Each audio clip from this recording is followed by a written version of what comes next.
누가복음 9장 46절에서 50절까지 말씀 제가 봉독하겠습니다. 제자 중에서 누가 크냐 하는 변론이 일어나니 예수께서 그 마음에 변론하는 것을 아시고 어린아이 하나를 데려다가 자기 곁에 세우시고 그들에게 이르시되 누구든지 내 이름으로 이런 어린아이를 영접하면 곧 나를 영접하며 또 누구든지 나를 영접하면 곧 나를 보내신 이를 영접함이라. 너희 모든 사람 중에 가장 작은 그가 큰 자니라. 요한이 여짜오되 주여 어떤 사람이 주의 이름으로 귀신을 내쫓는 것을 우리가 보고 우리와 함께 따르지 아니하므로 금하였나이다. 예수께서 이르시되 금하지 말라.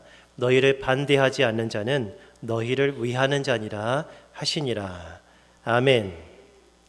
저는 오늘 본문을 중심으로 제자도에 대해서 말씀을 전하는데요. 그 중에서 겸손이라는 작은 주제를 함께 나누도록 하겠습니다. 여러분 겸손하시기 바랍니다. 또 우리 겸손하기를 힘쓰시기 바랍니다. 예수님은 지난 시간에 살펴본 대로 베드로와 요한, 야고보 이 세 사람을 특별히 선별하셔서 기도하시려고 산으로 올라가셨습니다. 올라가셔서 기도하실 때 용모가 변했습니다. 얼굴이 변했고 옷이 휘어져서 광채가 번쩍번쩍 광채가 났습니다. 그래서 그곳에서 예수님이 변화되었다고 해서 그 산 이름을 변화산이라고 그렇게 부르기도 합니다. 예수님의 용모가 변화되었고 예수님의 옷이 광채가 났다는 것, 이것은 무엇에 대한 증거냐면은 예수님이 누구시라는 증거입니까? 영광스러운 하나님의 아들 그리스도시라는 것을 드러내 주신 하나의 증거입니다. 그러니까 산 아래에서는 그냥 우리와 똑같은 사람이죠. 누더기 옷을 입으시고 냄새도 나시고 배고프기도 하시고 연약하기도 하시고 피곤해서 골아 떨어지기도 하시고 똑같은 사람이에요. 근데 그분은 그냥 사람이 아니라 하나님의 영광스러운 그리스도라는 것을 드러내 주신 것입니다. 뿐만 아니라 그곳에는 하나님의 사람들이 나타났습니다. 아주 영광스럽고 충성스러운 모세와 엘리야, 구약의 두 유명한 선지자가 나타나서 영광 가운데서 예수님과 대화하는 장면을 연출했습니다. 자다가 세 제자가 일어나 보니까 이 세상에서는 전혀 찾아볼 수 없는 가장 거룩하고 영광스러운 장면이 자기들 눈앞에 펼쳐지고 있었던 거예요. 그것이 바로 영광의 자리였습니다. 근데 예수님은 이튿날에 그 영광의 자리에서 제자들과 함께 산 아래로 내려오셨습니다. 왜 그곳에 계속 머물러 계시지 내려오셨는가? 이유는 단 한 가지입니다. 이유는 단 한 가지. 하나님의 뜻대로 예수님은 예루살렘으로 가셔야만 했습니다. 예루살렘에 있는 갈보리 산을 십자가를 지고 오르셔야만 했습니다. 그곳에서 고난을 받고 죽임을 당하셔야 했기 때문입니다. 지금 예수님은 변화산에서 내려와서 지금 어디로 가고 있습니까? 고난의 자리인 예루살렘을 향해서 가고 있는 길입니다. 가장 높은 곳에서 가장 낮은 곳을 향해서 가고 있단 말이에요. 근데 그 가는 길에서 제자들 사이에서 은근한 다툼이 발생했던 것입니다. 오늘 본문 46절에 제자 중에서 누가 크냐 하는 변론이 막 일어났어요. 누가 크냐? 여러분 12제자에 대해서 아십니까? 생각나는 사람 있으십니까? 그 중에서 누가 제일 큰 사람 같습니까? 아니면 성경에 나오는 수많은 인물들 중에 누가 가장 큰 사람 같습니까? 어떤 사람은 이 사람을, 어떤 사람은 저 사람을 꼽겠죠. 다 자기가 좋아하는 사람들이 있습니다. 그런데 우리가 생각하는 것과 하나님이 생각하시는 것은 좀 다를 수가 있을 것입니다. 아무튼 그 12제자 중에서 누가 크냐 하는 다툼이 일어나요. 말씀드린 대로 예수님은 지금 가장 크고 높은 자리, 영광스러운 자리에서 내려오셔서 가장 낮고 가장 비천한 자리, 가장 고난스러운 자리를 향해서 가고 있단 말이죠. 그런데 제자들, 예수님을 스승이라고 부르는 제자들은 자리 다툼만 하고 있었던 것입니다. 예수님과 제자들은 전혀 다른 꿈을 꾸고 있었던 것입니다. 동상이몽입니다. 같은 자리에 누워있지만 전혀 다른 것을 꿈꾸었어요. 예수님은 어떻게든지 하나님의 뜻대로 낮아지려고 하지만 제자들은 어떻게든지 높아질까를 궁리했던 것입니다. 일반적으로 새 나라가 세워졌습니다. 나라가 완전히 뒤바뀌었습니다. 그리고 새로운 임금이 세워졌습니다. 그러면은 어떤 일이 일어납니까? 그 임금을 보좌해서 나라를 새롭게 세웠던 그 장군들, 그런 장군들은 개국 공신이라고 부르지 않습니까? 나라를 세운 아주 공을 세운 신하들. 개국 공신인데 그 나라 가운데서 어떤 자리를 차지할까요? 그냥 예전에 똑같은 그런 수준으로 살겠습니까? 아니면 최고로 높은 자리를 다 차지하겠습니까? 우리나라 대통령이 되면 대통령 캠프를 열어가지고 평소에 그렇게 지원했던 그런 사람들, 많은 도움을 줬던 사람들이 다 장관들 하지 않겠습니까? 그렇죠? 정부 부처의 요직을 다 꿰찬단 말이죠. 아마도 제자들은 예수님이 예루살렘에 가시면 유대인들의 힘을 하나로 모아가지고 독립운동을 일으킬 것으로 기대를 했던 겁니다. 그 당시 로마 제국이 이스라엘을 식민 지배하고 있었기 때문에 어떻게든지 자유를 얻기 위해서 많은 쿠데타가 일어나기도 하고 그랬습니다. 그래도 다 번번이 실패했거든요. 나를 따르라 했습니다. 그래서 로마 제국을 대항했지만 번번이 깨졌어요. 어떻게 하면 독립할 수 있을까? 어떻게 하면 이 이스라엘을 다시 회복할 수 있을까를 궁리하던 차에 누가 들어온 거예요? 예수님이 들어온 거예요. 이분이라면 이 나라를 새롭게 할 수 있을 것이다. 그래서 과거에 다윗이라는 왕이 있었는데 그 왕이 다스렸던 때와 같이 이스라엘을 가장 영광스럽게 찬란하게 회복하실 것을 이 제자들은 기대를 했던 것입니다. 그래서 예수님이 예루살렘으로 가자 했을 때 우리도 주님과 함께 죽읍시다. 우리 목숨을 다해서 싸웁시다 라고 제자들은 반응을 했던 거예요. 예수님을 따라다니는 제자들 12명이 만약에 나라가 새롭게 된다면, 정말로 그들이 꿈꾸는 대로 로마로부터 독립을 한다면 분명히 그 나라의 임금은 예수님이 될 것이고 예수님을 따라다녔던 자기들이 높은 자리를 차지하게 될 것이 뻔합니다.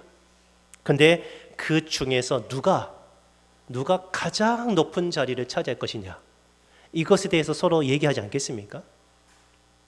은근히 다툼이 있는 거예요. 은근히.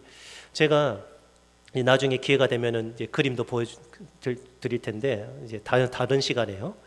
제가 한번 검색해봤어요. 저는 이런 게 어렵더라고요. 그 회식 자리에서 누가 어디에 앉아야 될까? 이게 너무 어렵더라고요. 여러분 아십니까? 의전의 배치, 의전의 그 자리 있잖아요. 대통령이 오시면은 어디에 앉아야 될 것인가? 물론 가운데겠죠. 안쪽 가운데겠죠. 그 다음에 높은 사람들은 어디에 앉을 것인가? 우리 의전 서열이 있거든요. 1, 2, 3, 4부터 해서 30 몇 개까지 있는 걸로 알고 있습니다.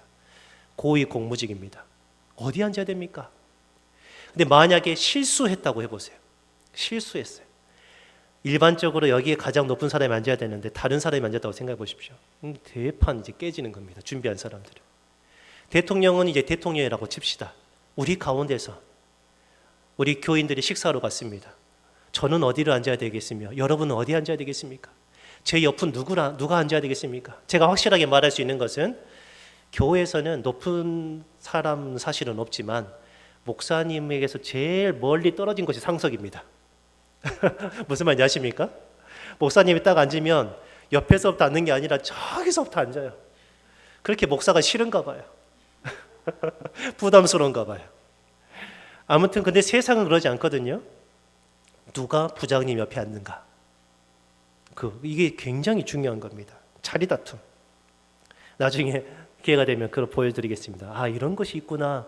이런 다 알지 못하는 세계가 있구나. 정말 깜짝 놀랍니다. 이런 비슷한 얘기가 마태복음에서는요. 어떻게 나왔냐면 20장 20절부터 21절에 그때의 세베대의 아들의 어머니라고 나왔는데 세베대의 아들은 야고보와 요한입니다. 두 형제입니다. 그 형제들의 어머니가 그 아들들을 야고보와 요한을 데리고 예수님께 와서 넙죽 절을 합니다. 임금을 대하듯이요. 그러면서 간구하기 시작해요. 21절 예수님이 무엇을 원하느냐라고 물으시니까 나의 이 두 아들을 주의 나라에서 하나는 주의 우편에 하나는 주의 좌편에 한 사람은 우의정으로 한 사람은 좌의정으로 세워주십시오. 어디에서요? 주의 나라에서. 지금 이 세베대의 아들 어머니 야고보와 요한의 어머니는 뭔가를 아는 사람입니다. 예수님은 분명히 무슨 나라를 세운다는 거죠. 분명히 나라를 세우는데 그 나라에 세울 때 내 아들이 1등 공신이 돼가지고 예수님 가장 가까운 자리에서 높은 자리를 차지하기를 바랬던 거예요. 어머니로서 여러분 이해가 되시죠? 여러분의 아들, 딸들이 높은 자리에 올라가길 바라시죠? 저도 그런 마음 가지고 있습니다. 이왕이면 이왕에 한 번 사는 거, 이 세상의 높은 자리에서 많은 사람들에게 하나님의 사랑을 그리고 선한 영향력을 끼치는 그런 인물들이 되기를 부모는 다 바라고 있는 것입니다. 근데 문제가 있죠. 이 여자가 생각했던 나라, 이 나라는 예수님이 세우고자 하는 나라와는 다른 나라입니다. 이게 문제가 되는 거예요. 이게 문제예요. 예수님은 부활하신 후에 제자들에게 40일 동안 하나님의 나라의 일을 말씀하셨어요.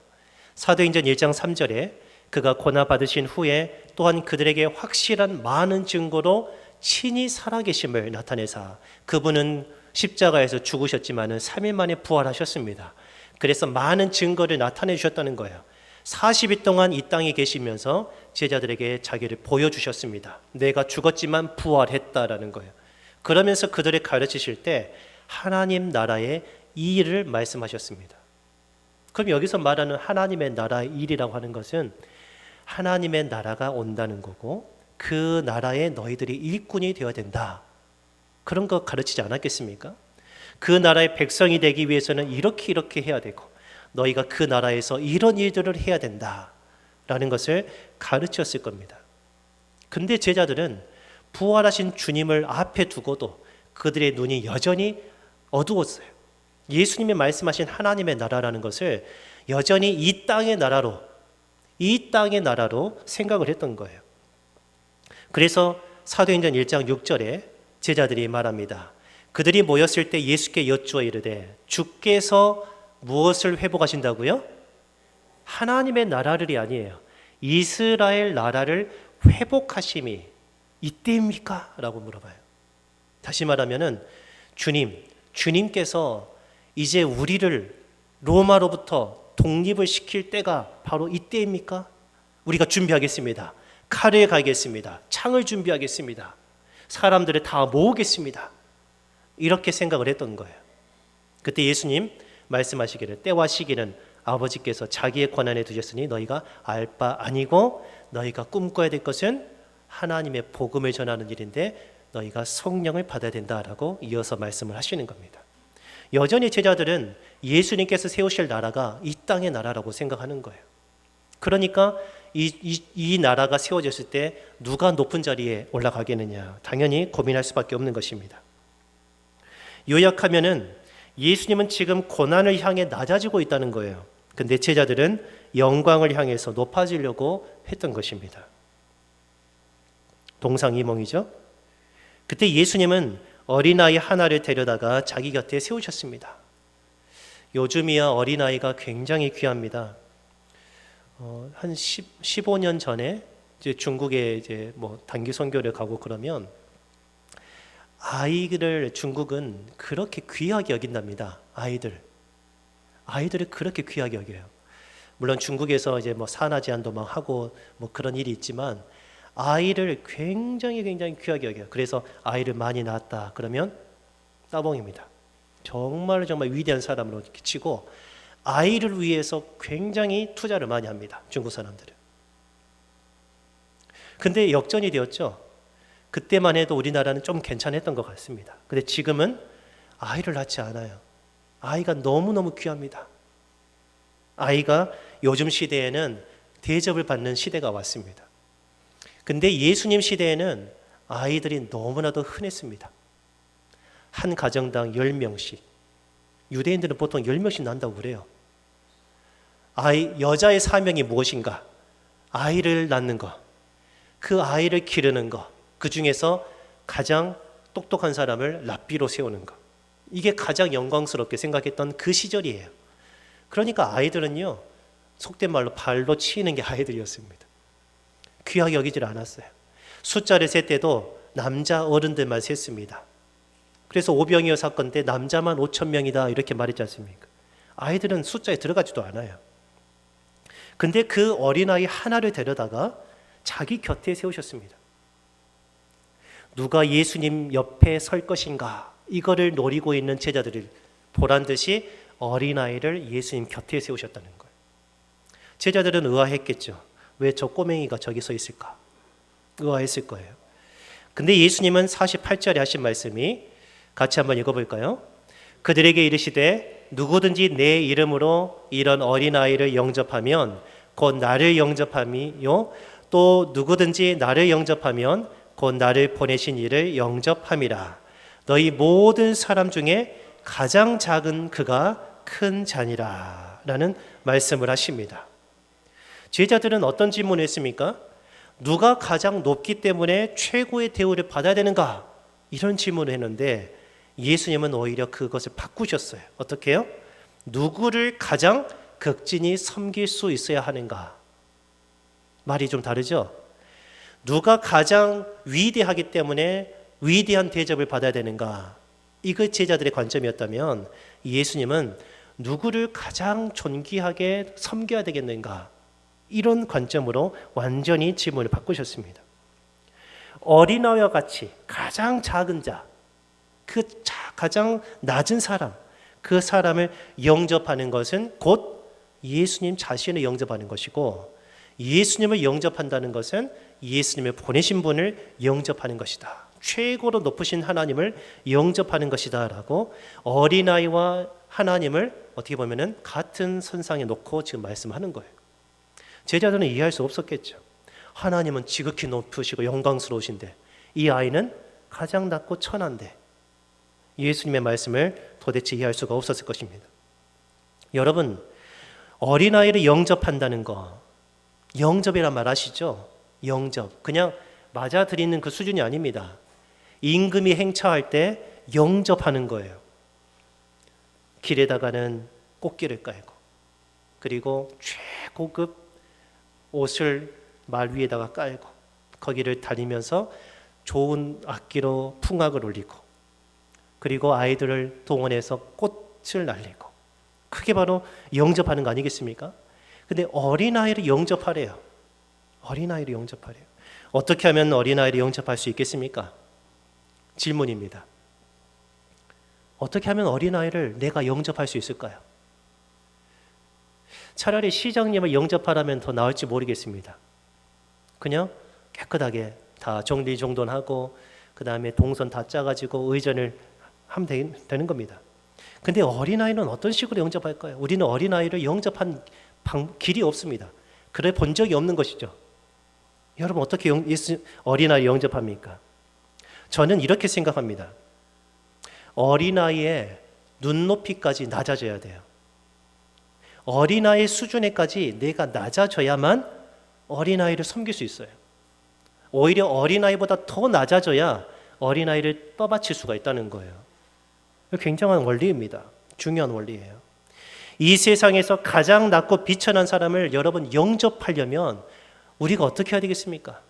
낮아져야 되는 겁니다. 그래서 교회의 문턱은 높으면 안 돼요. 교회의 문턱은 낮아야 돼요. 누구든지 들어올 수 있게끔. 제가 이 말씀을 준비하면서 한 10년 전에 제가 사역하던 때에 실수했던 것이 떠올랐어요.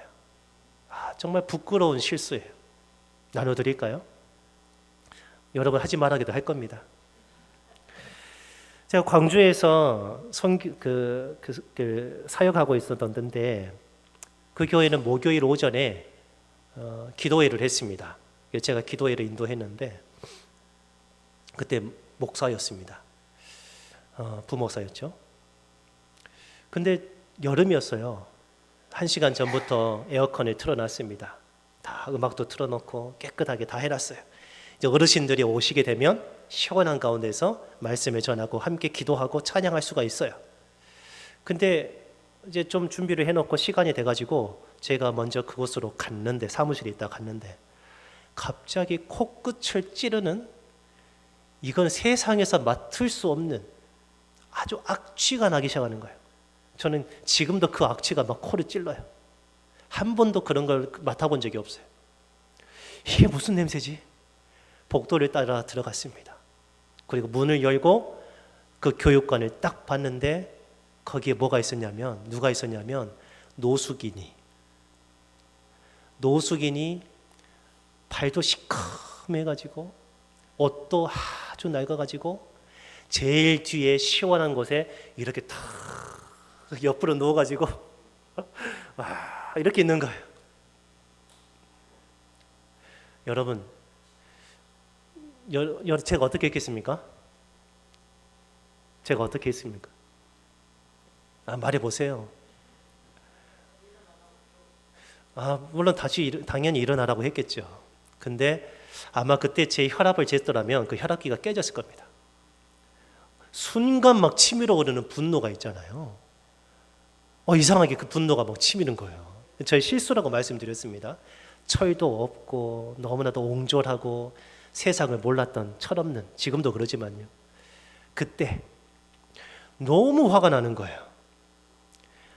우리 어르신들 와가지고 이제 시원하게 깨끗한 환경에서 예배할 수 있게끔 다 해놨는데 노숙인이 그걸 다, 아저씨 뭐 하시는 거예요 지금? 그래서 빨리 나가세요. 제가 쫓아버렸습니다. 너무 지금 생각하면 너무 창피한 일이고 부끄러운 일이에요. 왜 제가 그분을 받아들일 수 없었을까? 왜 내가 그분을 차라리 내 집으로 데리고 가서 깨끗하게 샤워를 시키고 내가 가진 옷을 입혀드리지 못했을까? 그리고 원하신다면 이곳에 다시 오셔서 예배를 드리시든지 아니면 시원하게 누워 계시든지 하십시오 라고 하지를 못했을까?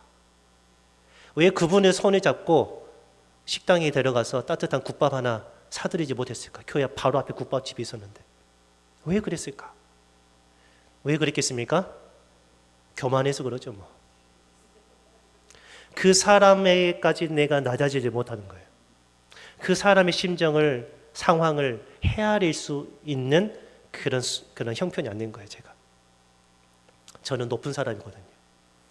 교회는 깨끗해야 되고 지금 거룩한 하나님께 거룩한 기도를 해야 되거든요. 더러운 사람은 나가야 하거든요. 제가 분명히 실수라고 말씀드렸습니다. 여러분이 예배하러 왔는데 냄새나는 사람이 저기 뒤에 앉아있다고 생각해 보십시오. 어떻게 반응하시겠습니까? 지금이야 뭐 그럴 일이 별로 없으니까 같이 예배 드리죠. 근데 실제적으로 코에서 뭐 코가 썩어가는 냄새가 난다니까요. 그런 경우가 상당히 많습니다. 여러분, 제가 저의 얘기를 드렸습니다마는 이 세상에 낮고 가난하고 비천한 사람을 영접하는 거요, 이거는 그 사람보다 더 내려가야만 그 사람을 영접할 수가 있어요. 그 사람을 섬길 수가 있다는 거예요. 근데 그렇게 하기가 쉽습니까? 그렇게 하기가 쉬워요? 만약에 제가 그분의 상태까지 낮아졌다면, 제 마음이 바다와 같이 좀 넓었더라면 그렇게 모질게 대하지는 않았을 것입니다. 여러분, 이 점을 한번 생각해 보세요. 우리 하나님은 높고 영광스러우시죠? 영화로우신 하나님이십니다. 그분은 절대자이시고 온 세상을 창조하신 분이십니다. 선하시고 아름다우시고. 근데 그분이 가장 비참한 상태에 있는 우리를 영접하고 하나님이 우리를 섬기시기 위해서 우리의 그 비참한 상태까지 그 높으신 분이 내려오셨다는 거예요. 아까 저의 그런 에피소드를 그것과 연관되어서 말씀드리자면, 아마 예수님이라면은 그 사람을 본인의 집으로 데려가셨을 거예요. 깨끗하게 씻겼을 겁니다. 이발소도 데려갔을 겁니다. 근데 저는 그렇게 못했어요. 근데 생각해 보니까 실제로 냄새나고 실제로 비참하고 노숙인보다 더 더러운 자는 저였거든요. 근데 하나님은 나를 위해서 낮아지시고 섬겨주시고 어디까지 내려가셨어요? 십자가의 죽음 그리고 무덤에까지 내려가셨어요. 그것 때문에 내가 존귀하게 되었단 말이죠. 이걸 가리켜서 하나님의 낮추심이라는 그런 전문적인 용어가 있습니다. 하나님이 낮추셨어요. 어디까지요? 우리의 눈높이까지. 우리의 눈높이까지. 그래야 다른 사람을 품을 수가 있어요. 그래야 다른 사람을 헤아릴 수가 있어요. 빌립보서 2장 6절부터 8절 아주 유명한 말씀이죠. 그는 예수님을 가리킵니다. 그는 근본이 하나님의 본체십니다. 그분은 영광스러우신 하나님이십니다. 그러나 하나님과 동등되다. 이거는 이렇게 여기지 않으시고 오히려 자기를 다 비워내셨어요. 자기의 영광을 다 비워내셨어요. 그리고 종의 형체를 가지셨습니다. 사람들과 같이 되셨습니다. 사람의 모양으로 나타나서 자기를 낮추시고 죽기까지 하나님의 뜻에 복종하셨으니 그 십자가에 죽으십니다. 우리를 섬기기 위해서 예수님은 낮아지신 것을 믿으시기 바랍니다. 왜 예수님이 우리에게까지 낮아지셨을까요? 왜 예수님은 자기를 낮추셨을까요? 이유는 우리를 하나님에게까지 끌어올리시기 위해서입니다. 이 말을 잘 이해하시기 바랍니다. 시소 있죠, 시소. 놀이터에 가면 시소가 있습니다. 한 사람이 힘을 주면 다른 사람은 올라가죠. 올라간 사람이 내려오면 반대편은 올라가죠. 왜 예수님이 내려왔습니까? 우리를 올리시려고. 그 비참한 상태에 있는 우리를 올리시려고. 어디까지요? 영광스러운 하나님의 나라에까지 올리시기 위해서 가장 낮은 곳으로 오셨다는 것을 여러분 믿으시길 바랍니다. 고린도후서 8장 9절 같이 한번 읽어봅니다. 우리 주 예수 그리스도의 은혜를 너희가 알거니와 부요하신 이로써 너희를 위하여 가난하게 되심은 그의 가난함으로 말미암아 너희를 부요하게 하려 하심이라. 아멘. 이것은 바울 사도가 다른 어려움을 당하는 형제 교회를 돕자는 의미에서 우리 구제하자라는 그 말을 하면서 예수님을 빗대서 하는 말입니다. 여러분, 다른 사람에게 우리가 우리의 가진 소중한 물질을 흘려보낸다는 것, 그럼 우리는 그만큼 가난하게 되겠죠. 근데 그 돈이 그 사람을 일으키겠죠. 그죠? 우리가 준 만큼, 우리가 가난하게 된 만큼 상대방은 더 풍요롭게 살 수가 있단 말이죠. 여러분, 다른 사람에게 주기를 힘쓰시기 바랍니다. 예수님이 우리를 위해서 자기가 가진 모든 것을 주셨습니다. 자기의 목숨을 우리를 위해 내어놓으셨어요. 그래서 우리가 사는 것입니다. 아멘. 우리가 살아요. 예수님은 우리 중에 누가 크냐고 다투던 제자들이 향해서 너희 모든 사람 중에 가장 작은 그가 가장 큰 자다라고 말씀하셔서 그 다툼을 그치게 하셨습니다. 그 말 앞에서는 제자들이 무슨 말을 할 수가 없어요. 그러면 여기에서 제자들이 알아먹어야 될 텐데, 그 말을 알아먹어야 될 텐데, 그 다툼을 이제는 다른 쪽으로 확장을 시켰습니다. 이제까지는 자기들 안에서 우리 12명 중에서 누가 제일 크냐 이걸 따졌다면은 이제는 우리 내부가 아니라 그 다툼을 외부로 확장시켰다는 거예요. 우리 그룹, 우리 단체, 우리 교회 이런 식으로 되는 거예요. 그게 49절에 나오거든요. 요한이 여짜오되 주여 어떤 사람이 주의 이름으로 귀신을 내쫓는 것을 우리가 보고 우리와 함께 따르지 아니함으로 금하였나이다. 지금 어떤 상황인지 아십니까? 분명히 예수님은 자기의 12제자에게 귀신을 쫓는 권능을 주셨습니다.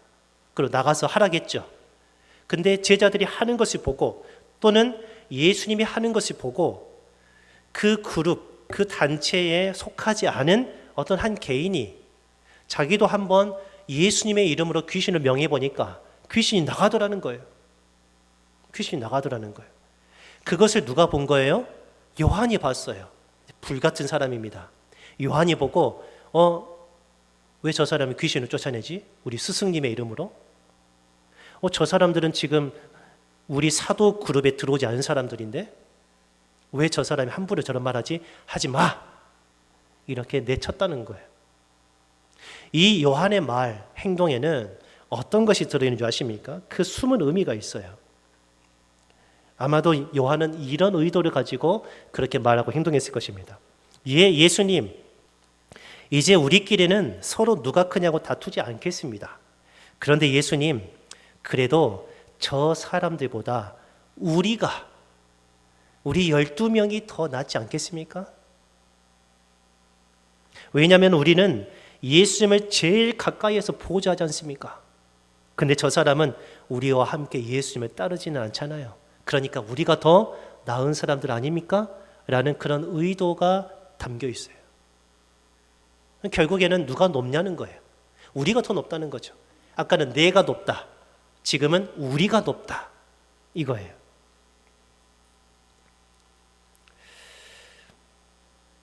제자들은 왜 높아지려는 마음을 버리지 못할까요? 여러분, 우리는 왜 높아지려는 마음을 버릴 수 없을까요? 이 질문을 저는 이렇게 바꿔서 말할 수가 있을 것 같습니다. 사람은 누구든지 높아지려는 마음을 가지고 있다는 거예요. 아니라 할 사람 있습니까? 높아지려는 마음, 그걸 누구든지 가지고 있어요. 누구든지.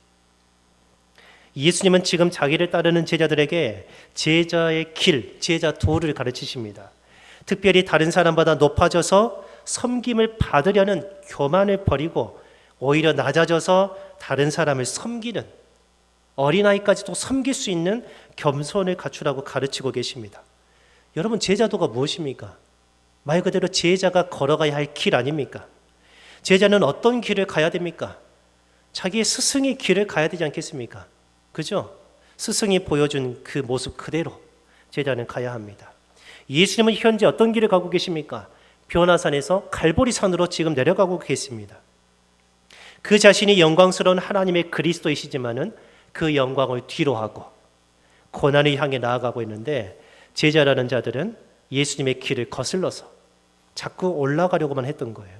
그들이 과연 제자라고 할 수 있을까요? 우리가 과연 예수님의 제자라고 할 수 있을까요? 교만은 무엇으로부터 나올까요? 교만의 뿌리가 뭘까요? 교만이라는 것이 갑자기 뚝 떨어지지 않았을 겁니다. 교만은 내 속에서 나오는 거니까요. 저는 두 가지가 있다고 저는 생각합니다. 교만. 저를 곰곰이 한번 분석을 해보니까 이러기 때문에 교만하고 높아지려고 하겠구나. 첫 번째는 자기가 인정받고 싶은 욕구가 있어요. 인정 욕구예요. 내가 인정받고 싶은 욕구. 그다음 두 번째는 다른 사람을 지배하고 싶은 욕구가 있어요. 누구든지 다 있습니다. 아니라 할 자는 없습니다. 교만은 자기가 인정받고 싶은 욕구에서 나옵니다. 다른 사람과 비교해가지고 자기가 선하다는 거죠. 자기가 정의롭다는 거죠. 자기가 우월하다는 거죠. 그런 평가를 받고 싶은 욕구를 가지고 있어요. 다른 사람에게서 자기가 더 낫다고 인정받고 싶은 욕구. 이게 바로 자기 인정 욕구. 그게 바로 교만입니다. 교만. 누구든지 다 있습니다. 설교하는 이 목사에게도 있습니다. 또한 교만은 다른 사람을 지배하고자 하는 욕구에서 나옵니다. 자기가 다른 사람보다 더 우월하다는 생각 때문에, 내가 그래도 너보다는 나 하는 생각 때문에 모든 사람을 자기 발 아래에 두고 싶은 욕구예요. 내가 높아져야 다른 사람은 내 아래에 둘 수 있으니까요. 다른 사람을 인정하거나 다른 사람을 배려하는 것 찾아보기가 어렵습니다. 왜요? 저 사람이 나를 배려해야 되니까요. 왜 내가 배려하냐는 거죠. 배려하려면 당신이 나를 배려해야지 하는 거죠. 누군가 조금이라도 자기의 생각에 반대하거나 자기가 세워놓은 규칙을 어길 때 요한처럼 불같이 화내는 것입니다. 왜 이 안에 들어오지 않느냐는 거죠. 왜 내가 세워놓은 규칙을 어기냐는 거죠. 왜 내 말을 반대하냐는 거죠. 이게 바로 교만인 것입니다. 결국 교만은 뿌리 깊은 자기 사랑에서 나오는 것이라 말할 수 있습니다. 자기 사랑. 여러분 자기를 사랑하십니까? 사랑하시지 않습니까? 미워하십니까? 여러분 거울 보면서 너 미워하십니까? 자기를 사랑하는 마음은 다 있어요. 근데 이게 그 뿌리가 죄의 뿌리를 내리고 있다는 거예요. 그러니까 다른 사람을 품을 수가 없어요. 어린아이처럼 낮아질 수가 없어요. 낮아질 수가 없어요. 이기적인 사랑이죠. 그러면 겸손은 무엇으로부터 나올까요? 반대죠. 하나님 앞에서 자기가 죄인임을 깨닫는 거예요. 거기에서 겸손이 나옵니다. 내가 죄인이구나라는 걸 깨닫는 것에서 내가 겸손하게 될 수가 있어요. 그리고 자기를 부인하고 하나님을 긍정하고 싶은 의지. 나는 아무것도 아닙니다. 그러나 하나님은 옳습니다는 거죠. 하나님을 인정하는 거예요. 자기를 인정하는 게 아니라 하나님을 인정하려는 그 의지로부터 겸손은 나오는 것입니다. 이런 점을 바울 사도에게서 찾아볼 수가 있는데 고린도전서 15장 9절부터 10절에 하는 말씀, 나는 사도 중에 가장 작은 자라. 왜 바울 사도가 가장 작습니까? 바울 사도처럼 위대한 사도가 어디 있습니까? 베드로보다도 더 위대하다고 저는 생각합니다. 그런데 자기는 진실로 그렇게 생각했어요. 나는 가장 작은 자다. 왜냐하면 나는 하나님의 교회를 박해했다. 사도라 칭함받기를 감당하지 못할 자다. 그러나 내가 이렇게 된 것은, 나 된 것은 하나님의 은혜로 된 것이니 내게 주신 그의 은혜가 헛되지 아니하여 내가 모든 사도보다 더 많이 수고하였으나, 이건 사실입니다. 그러나 내가 우월해서 내가 뛰어나서 한 것이 아니고 오직 나와 함께 하신 하나님의 은혜다라고 하나님을 인정했습니다. 하나님을 인정했어요. 여러분, 과거에 내가 어떤 사람이었는가?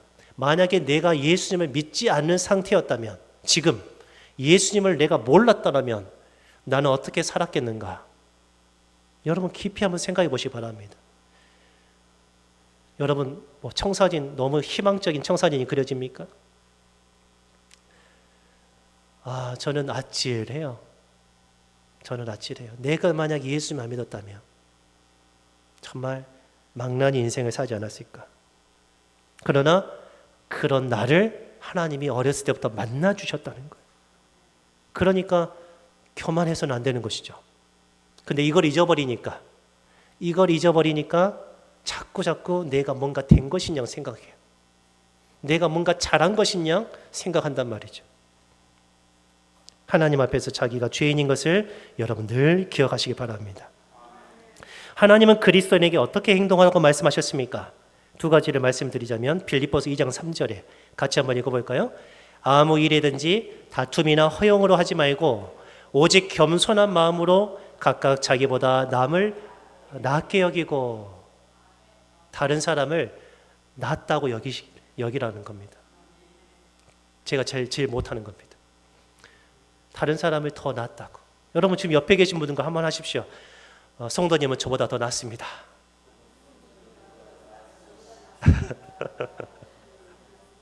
근데 제가 더 낫습니다. 여러분 항상 다른 사람을 높이시기 바랍니다. 예수님이 우리를 높여주셨다니까요. 그 다음에 두 번째 한 가지만 더 말씀드리고 말씀 마칠게요. 로마서 15장 7절 같이 읽어봅니다. 그러므로 그리스도께서 우리를 받아 하나님께 영광을 돌리심과 같이 너희도 서로 받으라. 아멘. 그리스도께서 우리를 받으셨다는 거예요. 그래서 우리가 높아져서 하나님께 영광이 됐다는 거죠. 그래서 너희도 서로 받으라 했는데, 여러분이 받으란 말 잘 이해하셔야 됩니다. 서로 소가 머리를 받듯이 너희가 서로 받아버려라, 그거 아닙니다. 농담입니다. 너희가 서로 머리를 받아버려라가 아니라, 치고받고 싸우라는 게 아니라 받아들여라. 그러려면 내 마음이 상대방을 품을 수 있을 만큼 넓어야 돼요. 여유가 있어야 돼요. 그 여유는 하나님의 은혜에서 옵니다.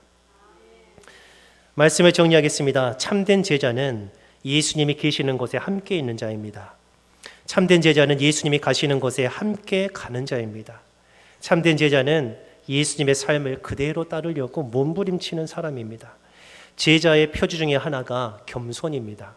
겸손은 다른 사람보다 우월하다고 여기거나 높아지려고 다투는 게 아니라 보잘것없는 것처럼 보이는 어린아이일지라도 극진히 모실 수 있는 수준에까지 내가 낮아지는 것입니다. 그게 겸손입니다. 우리를 위해서 고난의 길을 걸으신 예수 그리스도의 겸손을 본받는 참된 그리스도인이 되시기를 예수님의 이름으로 축원합니다.